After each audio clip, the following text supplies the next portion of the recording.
Kalau dibilang ideal sih belum ya Kak, karena sebulan aja sebenarnya kurang.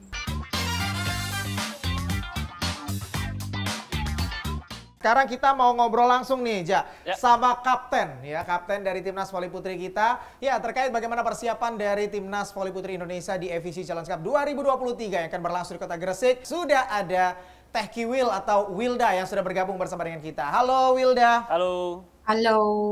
Ya, nih Wilda sekarang sudah bergabung bersama dengan kita. Wilda, ini sudah mulai persiapan ya menuju TC, menuju ke FVC Challenge Cup 2023. Iya, bener banget. Ya, jadi memang sudah mulai persiapan.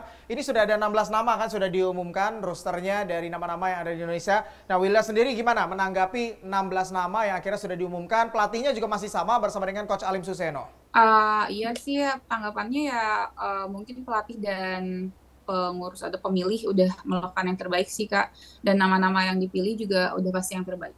Dan untuk persiapan nih, Kak Wilda, kan sekarang udah tanggal 4 ya, dan berarti jaraknya hanya sekitar 2 minggu menuju FVC Challenge Cup. Apakah ini sebenarnya sudah jadi persiapan yang ideal gitu buat timnas nanti menyongsong FVC Challenge Cup 2023? Kalau dibilang ideal sih belum ya Kak, karena sebulan aja sebenarnya kurang. Tapi kan memang ada surat panggilannya baru kemarin, ya mau nggak mau ya gas aja gitu. Tapi emang biasanya menurut Kak Wilda sendiri nih, idealnya tuh kalau buat training center tuh sebenarnya berapa minggu atau mungkin Berapa berapa bulan? bulan? Bahkan mungkin harusnya 3 bulan, 4 bulan, sebulan juga udah masih kurang banget ya, karena kan ini juga ajangnya ajang Asia ya, dimana juga kita masih jarang tryout dan lain-lain. Ini juga termasuk ajang tryout kita. Cuman ya dengan 2 minggu eh, apa tuh namanya training session udah bener-bener kurang sih menurut aku sih. 2 minggu mepet banget. Ya, ini dari daftar nama ya, squad yang diterima 16 roster nama-nama yang akan dibawa oleh Timnas Voli Putri Indonesia. Ini kan akan berlangsung di Kota Gresik. Ada satu nama yang dicoret dari SEA Games Kamboja. Sinsin atau Cynthia ini dicoret. Digantikan ada 2 middle blocker masuk. Ada Yola Yuliana, lalu juga Dea Cahaya Pitaloka. Dan satu outside hitter Ajeng. Nah, ini sebenarnya apa yang terjadi? Kenapa akhirnya Sinsin dicoret dan digantikan dengan 2 middle blocker baru kali ini untuk FVC Challenge Cup? Yola nggak baru sih sebetulnya. Kalau misalnya hal itu sih mungkin lebih baik dijawab oleh pelatih dan pemilih ya sebenarnya ya, karena juga tak salah bukan ranah aku. Cuman siapapun itu mereka juga udah apa ya, udah show mungkin entah di Proliga entah di Liga Voli dan dilihat oleh beliau-beliau tersebut. Jadi ya ada kemungkinan mereka juga dicoba di AVC ini dan semoga rezekinya juga gitu. Dan memang Oke. itu mungkin juga karena persiapan yang mepet ya. Jadi perubahannya juga nggak terlalu banyak, cuma satu nama dicoret, 3 nama masuk. Tapi apa ini memang kemudian bisa memudahkan nih proses adaptasi yang cuma 2 minggu, dan kan Willa juga udah main sejak SEA Games kemarin kan. Ya. Ngelihat pemain-pemain muda yang akhirnya diberi kepercayaan tuh gimana sih sejauh ini performanya? Masih banyak banget yang harus dibenahi, masih banyak banget uji coba, jam terbang dan segala macam.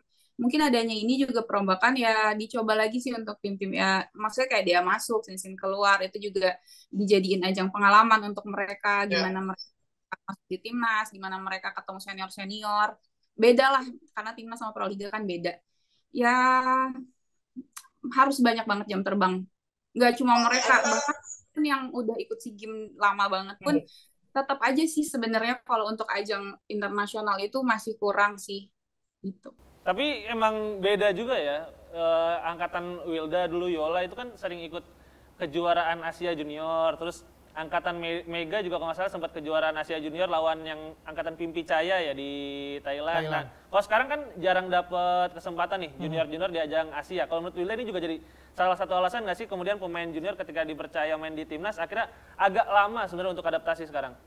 Bisa jadi sih karena menurut aku jam terbang itu mempengaruhi banget sih Kak, dari mental, dari kita nyaman bermain, dari kita nyikapin cara bermain kita di lapangan itu bener-bener ngaruh banget.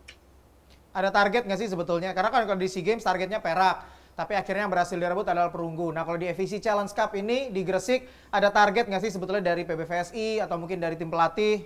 Kalau target pasti ada ya dari PBVSI, tapi ya kita semaksimal mungkin dengan waktu yang cukup singkat ini, ya semoga dapat hasil terbaik.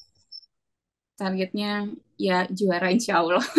Juara insya Allah ya. Nanti satu grup bersama dengan Filipina. Ini tim yang kita kalahkan di perebutan medali perunggu, lalu juga akan menghadapi Makau di fase grup ya. Kita doakan 2 laga di fase grup ini akan dilewati dengan mudah, karena sekali lagi kita juga harus full konsentrasi, nggak boleh ada satupun kekalahan karena ini akan menyulitkan nantinya ya. Iya, dan memang tapi kan itu target dari PBVSI ya. Tapi kalau Wilda sendiri ngeliat target realistis sebenarnya kalau buat timnas sebenarnya apa sih target dari para pemain ya? Apakah untuk main lepas saja selama di FEC atau kemudian memang dengan target yang dibebankan para pemain juga sudah optimis buat mencapai target tersebut? Kalau aku pribadi sih aku mau step by step aja. Kayak misalnya di grouping, ya udah aku fokus di grouping dulu aja. Kemarin kita ketemu Filipina juga, otomatis kita optimis, nggak tanpa meremehkan, tapi benar-benar yuk bisa gitu. Kemarin kita bisa, ya sekarang juga pasti bisa. Dari grouping selesai, baru nanti fokus ke yang lain. Jadi benar-benar step by step aja. Dan loss aja sih, apa yang ada dimaksimalin aja di tim ini gitu. Oke, dan memang sekali lagi targetnya adalah untuk bisa menjuarai FEC Challenge Cup karena ini jalan untuk bisa mengikuti Challenger Cup, dan nanti kalau juara lagi di Challenger Cup maka timnas voli putri kita akan berkesempatan untuk bisa tampil di VNL. Nah ini satu hal yang menarik sebetulnya, banyak yang membanding-bandingkan bagaimana prestasi dari tim voli putri kita dengan tim voli putra kita. Voli putra kita kan 3 kali medali emas secara berturut-turut di SEA Games, sementara voli putri ya bahkan untuk berangkat pun masih ada gonjang-ganjing kadang ya, apakah akan berangkat ataupun tidak. Nah ini kalau Wilda sendiri gimana menyikapi dengan banyaknya pencinta voli yang pada akhirnya membanding-bandingkan antara voli putra dan juga voli putri di Indonesia? Ya wajar sih karena prestasi mereka bagus sekali lah dibanding kita.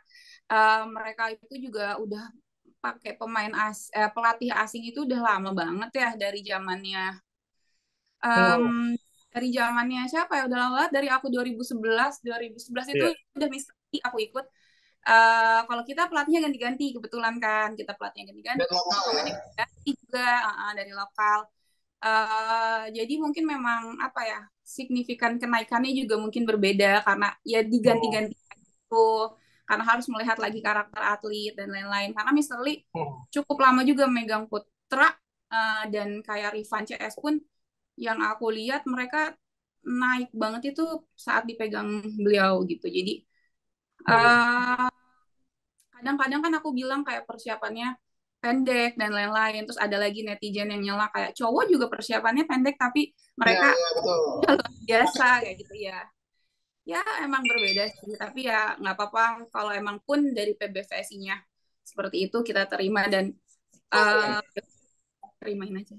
Tapi kalau menurut Wilda nih, apa sebetulnya yang jadi masalah dari timnas voli putri ketika prestasinya selalu dibanding-bandingkan dengan voli putra? Selain tadi mungkin kalau Wilda sempat menyebutkan ya faktor putra ini udah lama dilatih sama pelatih asing, sementara kalau voli putri belum ada kesempatan untuk akhirnya dilatih oleh pelatih asing. Tapi selain mungkin faktor dari pelatih asing ataupun pelatih lokal ya, apa sebetulnya yang menghambat prestasi dari voli putri kita untuk bisa mengejar lah setidaknya untuk di level Asia Tenggara atau mungkin berbicara banyak di level Asia?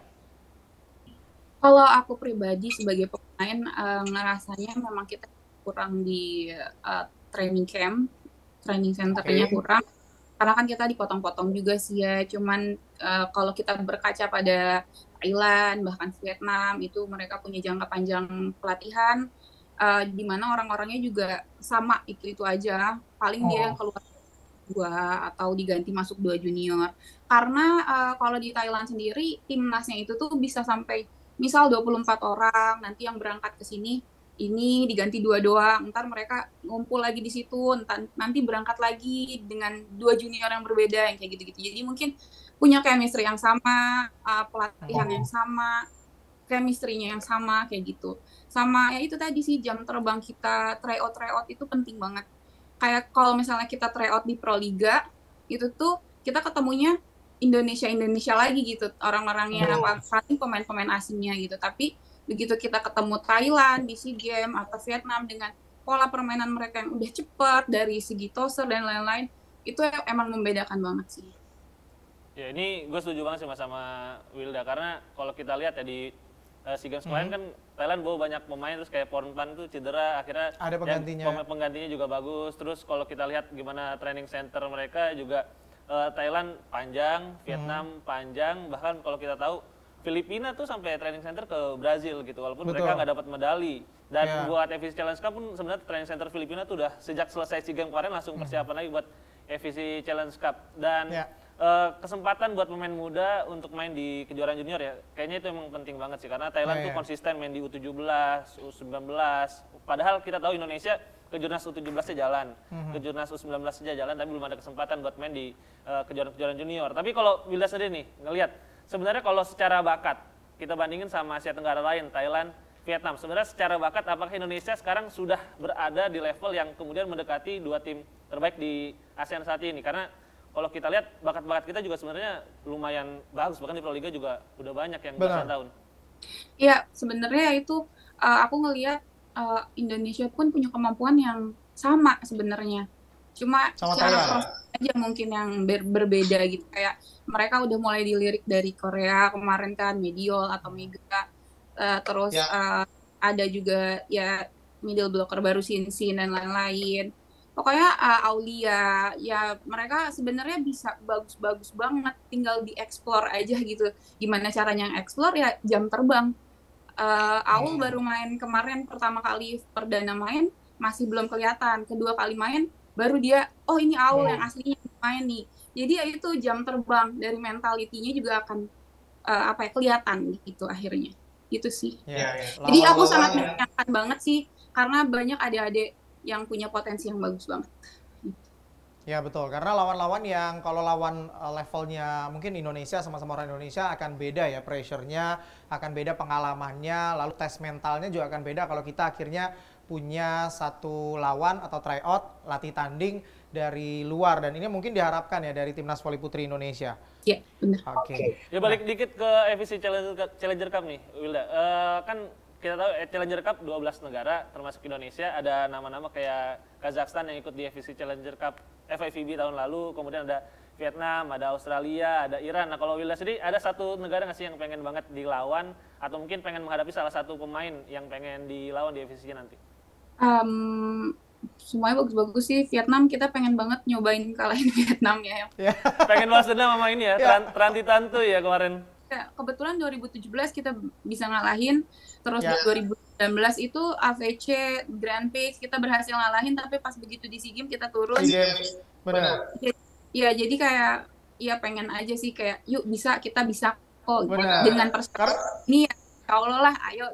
Waduh.